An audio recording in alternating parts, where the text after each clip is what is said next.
Teman-teman yang dirahmati Allah Subhanahu wa taala, dalam menjalani proses hijrah ini juga ada kaitannya dengan peringatan bulan Muharram atau tahun baru Hijriyah.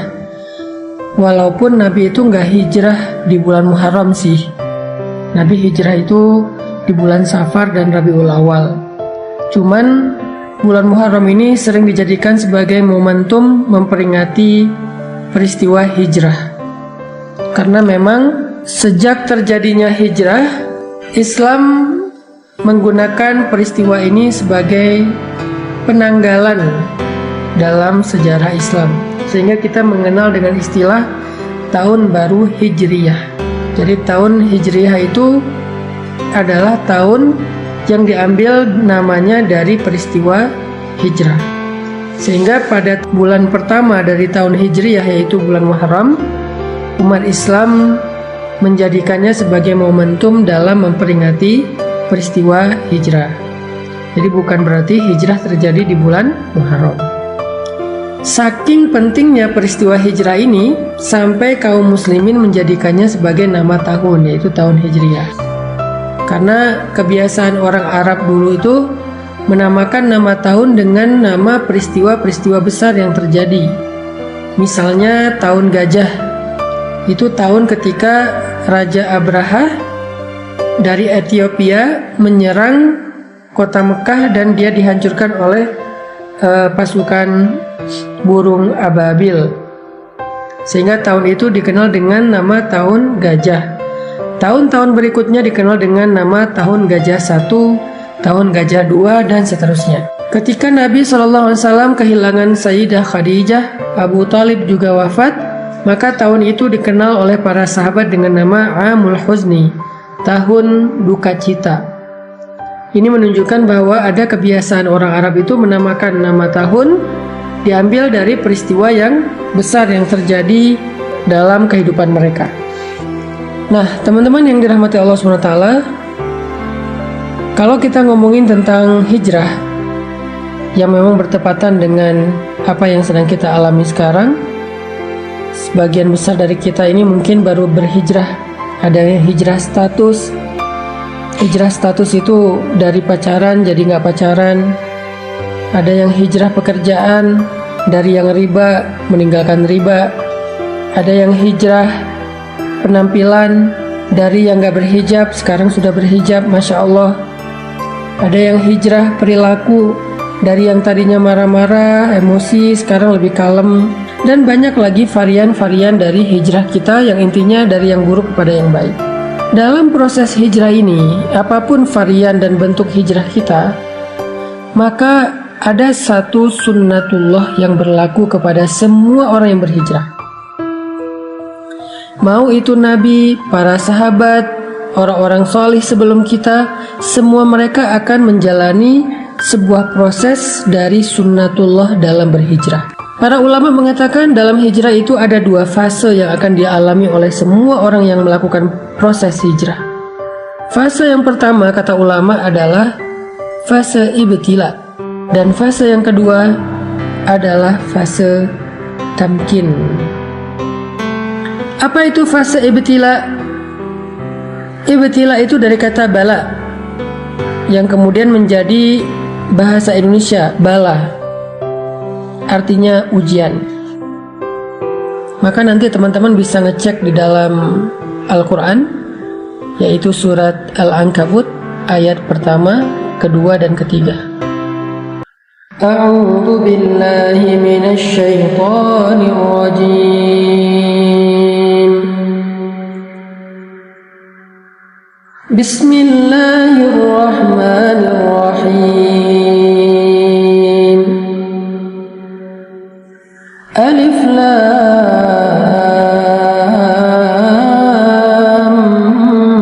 Mim. Ahasiban nasu an yutraku an yaqulu amanna an yaqulu wa hum la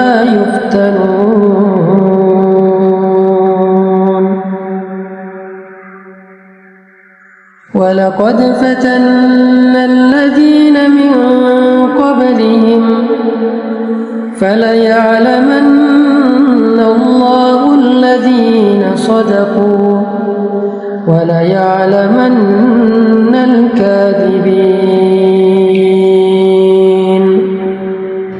Ini adalah janji Allah kepada setiap orang yang berhijrah.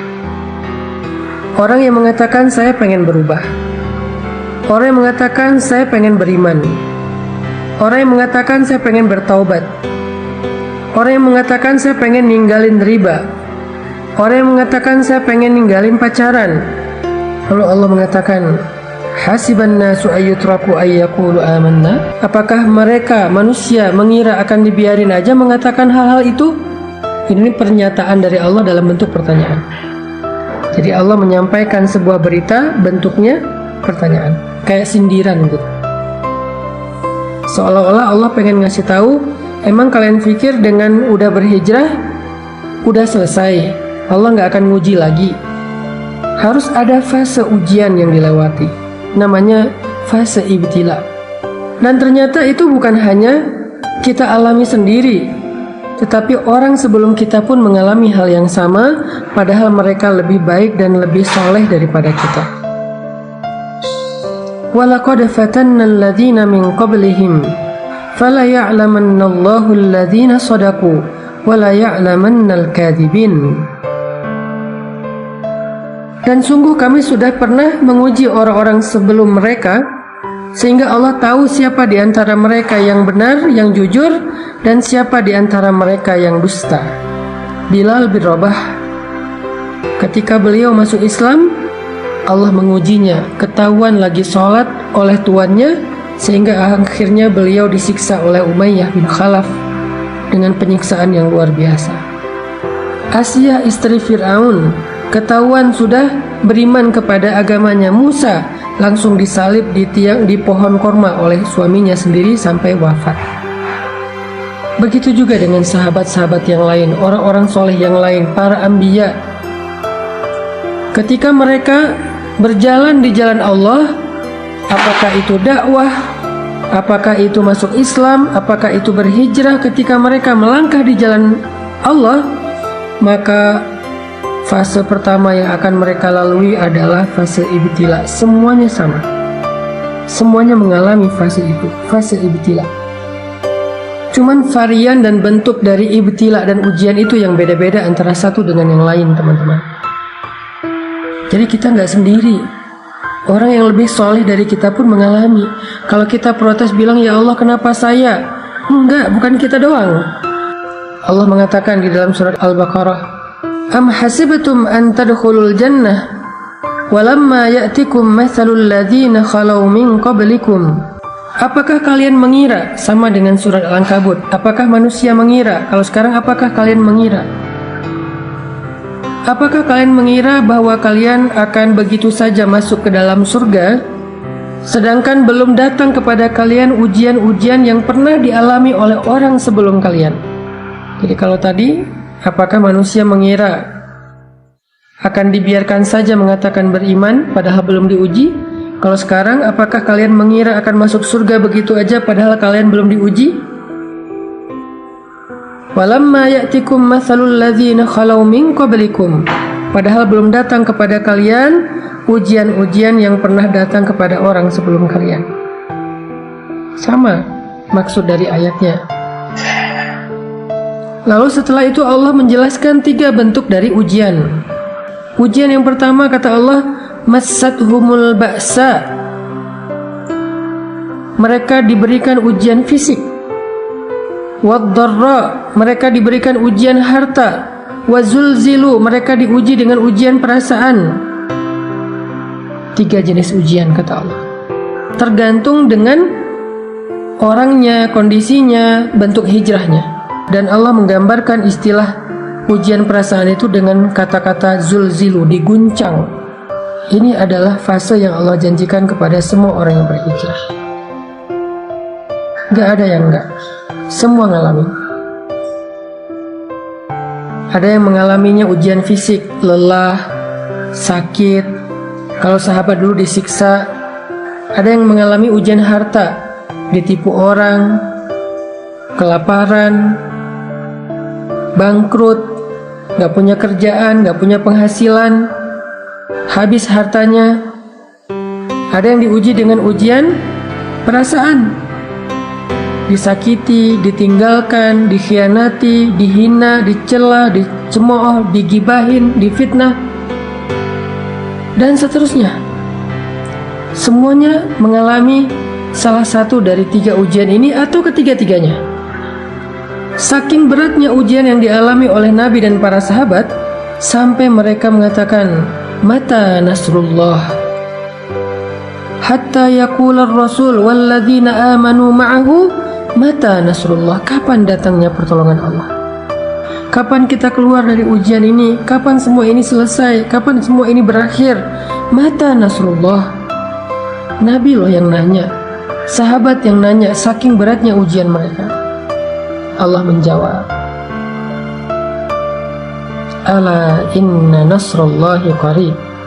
Bukankah pertolongan Allah sudah dekat? Apa maksud Allah di dalam ayat ini? Maksudnya semakin berat ujian yang kita alamin, maka semakin dekat kita kepada pertolongan Allah, yaitu fase kedua dalam hijrah, yaitu fase tamkin namanya. Fase ditolong oleh Allah SWT. Fase ketika Allah membukakan jalan keluar. Wa may yattaqillaha yaj'al lahu makhraja.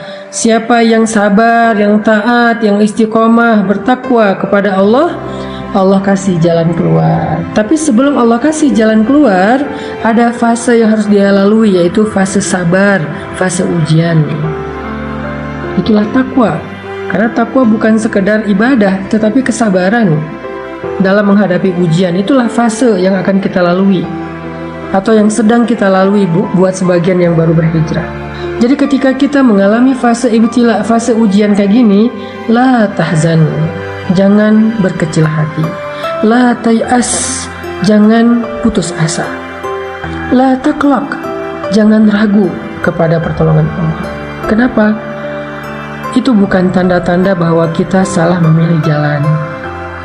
Buat yang memutuskan pacarnya udah gak mau pacaran, tiba-tiba pacarnya jadian sama yang lain, atau malah menikah dan bahagia, sementara kita belum dapat jodoh sampai sekarang, itu bukan pertanda kalau kalian salah memilih jalan. Enggak. Karena jalan yang kita pilih dulu, yang kita lalui dulu itu adalah jalan yang salah. Jadi ketika kita meninggalkan jalan yang salah itu, walaupun kita belum menemukan jalan yang lebih baik, maka setidaknya kita sudah meninggalkan jalan yang salah, yang buruk, yang merugikan kita, dan itu sebuah kemajuan, itu sebuah kebaikan.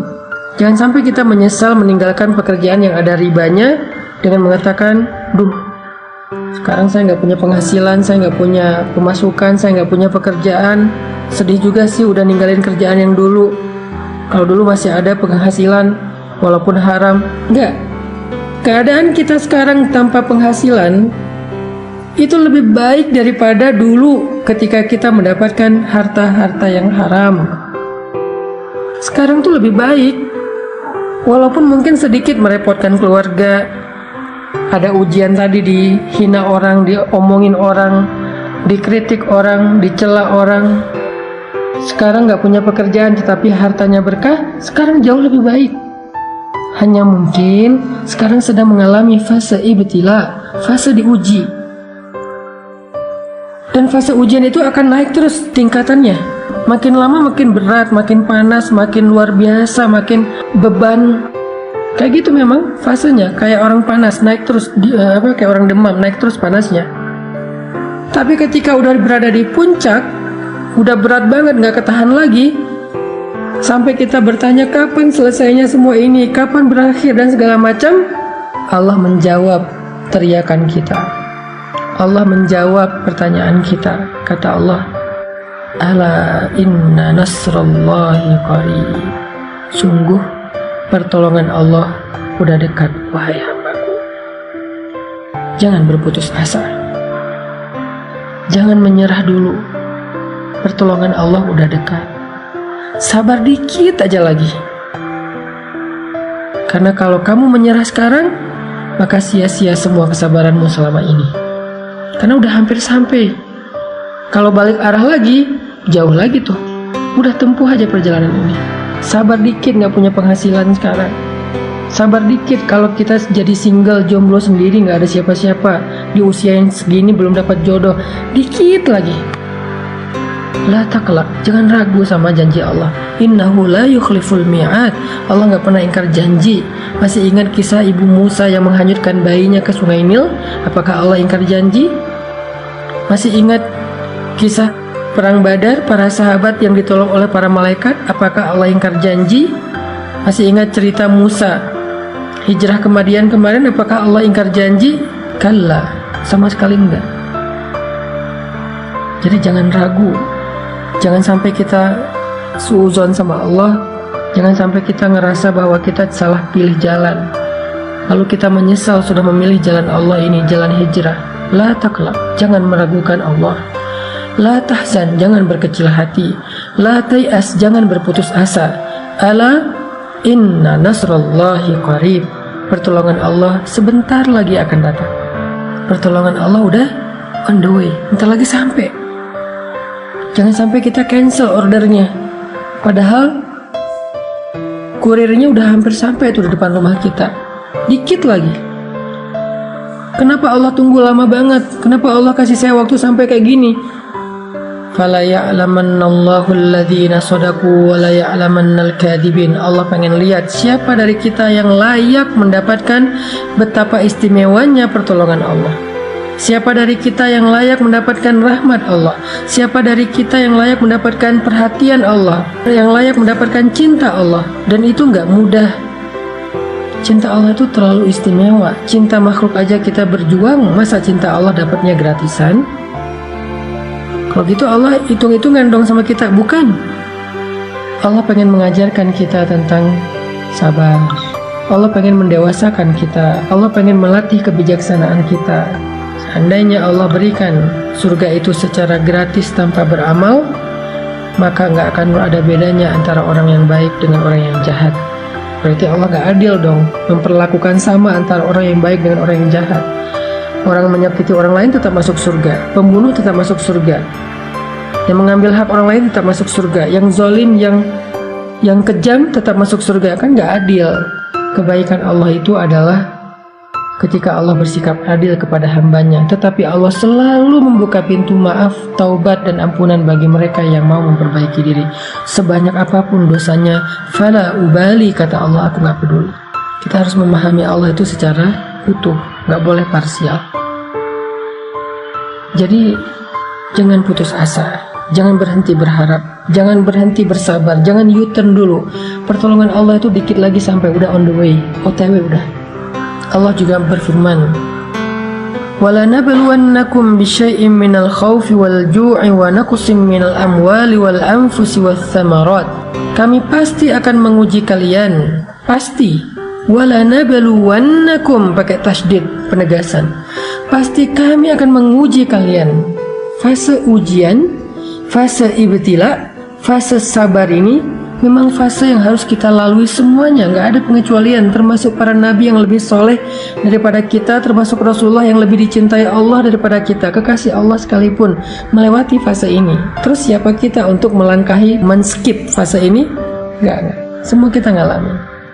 Nabi Muhammad aja yang lebih keren daripada kita ngalamin ujian yang berat. Apalagi kita yang keimanannya belum tentu benar, yang kata-kata hijrahnya belum tentu jujur, yang bilang pengen memperbaiki diri belum tentu sungguh-sungguh. Maka Allah pasti akan menguji semua kita. Walanabluwannakum, pasti kami akan menguji kalian, bisyai'in, dengan sedikit rasa, bisyai'in minal khaufi, rasa takut, ujian perasaan, wal ju', rasa lapar, ujian harta, wa naqsim minal amwal, kekurangan harta, ujian harta juga, wal anfus, kehilangan orang-orang yang dicintai, ditinggalkan orang-orang yang dicintai, sakit hati, ujian perasaan, was samarat, kebunnya nggak berbuah, nggak jadi panen, segala macam, ujian harta, ujian perasaan, ujian harta, ujian fisik. Lalu di akhir ayat itu apa kata Allah? wa basyiris sabirin. Sampaikan berita gembira kepada orang yang sabar. Apa berita gembiranya? Ala inna nasrallahi qarib. Bukankah pertolongan Allah itu sudah dekat? Tetap harus melewati fase sabar, fase ujian. Lalu kalau kita sabar, kalau kita bertawakal, berserah kepada Allah, kalau kita bertahan dan tidak berputus asa, kalau kita berbaik sangka bahwa Allah nggak ninggalin kita, ridho dengan semua ketentuan Allah setelah kita memilih pilihan hijrah, maka kita akan sampai kepada fase kedua, yaitu fase tamkin, fase nasr, pertolongan dan kemudahan dari Allah Subhanahu wa Ta'ala. Itulah fase yang kedua, yaitu fase tamkin. Di fase ini Allah berfirman, yaj'al lahu makhraja. Allah kasih dia jalan keluar. Wa yarzuqhu min haitsu la yahtasib. Allah kasih dia rezeki dari jalan yang tidak terduga-duga. Wa yaj'al lahu min amrihi yusra. Allah jadikan segala urusannya itu menjadi mudah. Wa yu'zim lahu ajra. Allah lipat gandakan pahala-pahalanya. Fase tamkin, fase ketika Allah menolongnya. Fase ketika Allah SWT memberikan kejutan untuk dia. Tunggu deh, Allah tuh gak pernah ingkar janji loh. Yang perlu kita kuatkan sekarang adalah kesabaran kita. Bukan mempertanyakan ada gak apa yang Allah janjikan. Itu udah gak perlu dipertanyain, karena Allah gak pernah ingkar janji. Dan Allah Maha Kuasa untuk menunaikan janjinya. Gak ada yang bisa menghalanginya. Kalau kita kadang-kadang walaupun kita baik, bisa aja ingkar janji gara-gara emang gak bisa menunaikannya, ada masalah, ada halangan. Kalau Allah gak ada halangan. Jadi kita gak perlu mempertanyakan apakah janji itu ada, apakah kejutan itu ada. Itu bukan bagian kita. Justru itu yang melemahkan kita. Gak usah ditanyain. Yang perlu kita siapin, yang perlu kita kuatkan itu adalah kesabaran kita sekarang dalam fase ibtila. Kesabaran kita untuk menunggu janji Allah. Ala inna nasrullahi qarib. Bukankah pertolongan Allah udah dekat? Kita kuatkan aja dulu kesabaran kita. Tunggu aja. Pasti Allah akan tunaikan janjinya. Pasti Allah akan kasih kita kejutan yang bikin kita senyum-senyum sendiri nanti. Ana inda dhanni abdi bi, kata Allah. Aku tergantung prasangka hambaku kepadaku.